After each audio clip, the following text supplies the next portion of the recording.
When I was a young man, I lived 5 years in Rome, Italy, studying theology in the seminary. And Rome is a very international city. I used to love to try to guess what country a person was from. And there are some pretty good clues in people's behaviors. For example, you could pretty much tell the Americans because they would always have a Coke in their hand. They would be wearing blue jeans and tennis shoes and t-shirts, and they would have a little backpack and pretty clean-cut hair and kind of a wholesome look with their eyes wide open, and they would always talk kind of loudly. And then if they were conversing with somebody who didn't speak English, they would just speak louder as if that would make themselves better understood. And then the Japanese, you could pretty much identify them because they would be in large groups, usually traveling on buses with a guide and very well dressed.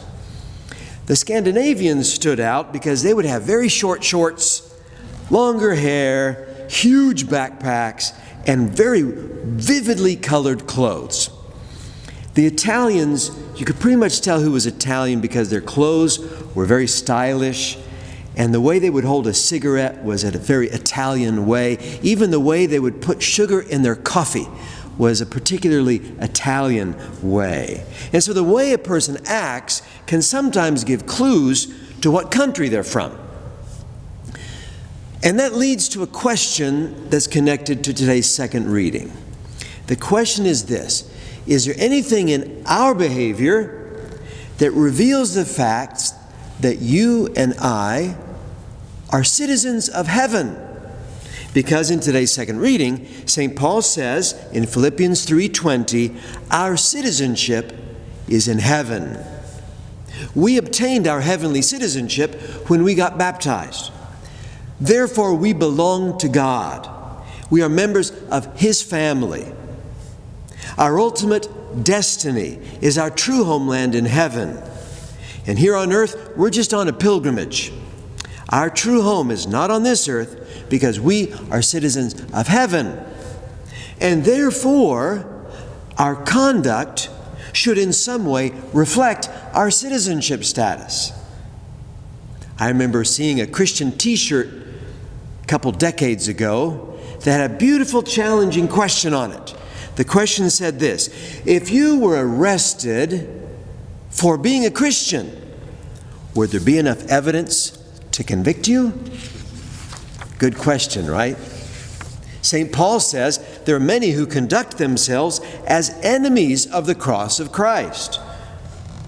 So what if somebody were to videotape your life 24 hours a day for the past month? Would there be anything in that video recording that would show you to be perhaps in any way an enemy of the cross of Jesus Christ? Paul says in his letter to the Philippians, join with others in being imitators of me. That's a pretty bold statement. How many of us would have the guts to say that? Imitate me, and then you'll know what it is to be a follower of Jesus Christ. What if somebody were to call your local parish church and say, I want to become a Catholic Christian, but I don't know how to live like one? And then what if the parish office were to say to that person, okay, here's what we'll do. You just observe so-and-so, and they give them your name, and they say, imitate that person, and then you'll know how to live as a Catholic Christian. And then if that person were assigned to observe you, in order to learn how to be a Catholic Christian, would the way you live be a pretty good example? It's a good question. I'm sure most of you have heard of the great Hindu leader, Mahatma Gandhi. He knew lots of Christians in his day. He even had a picture of Jesus Christ on the wall in his office. But he never became a Christian. And one day somebody asked him, Mr. Gandhi, why is it that you never have become a Christian? And you know what his answer was? Because of the Christians that I have met. The way they lived turned him off to Christianity. You and I are citizens of heaven. And it's one thing to have citizenship, but it's entirely another thing to act as a model citizen. So, to make it possible for us to live as exemplary citizens of heaven, Jesus still has a little bit of work to do in you and me. He needs to continue converting us, transforming us, transfiguring us, and we need to allow ourselves to be transformed on an ongoing basis. In today's gospel, Jesus undergoes his famous Transfiguration.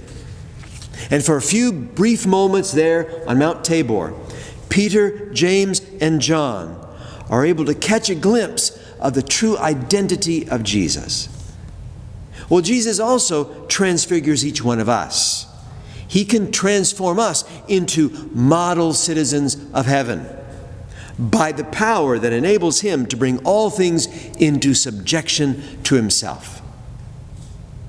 One concrete way that Jesus does this is through the Sacrament of Penance, which we popularly know as confession.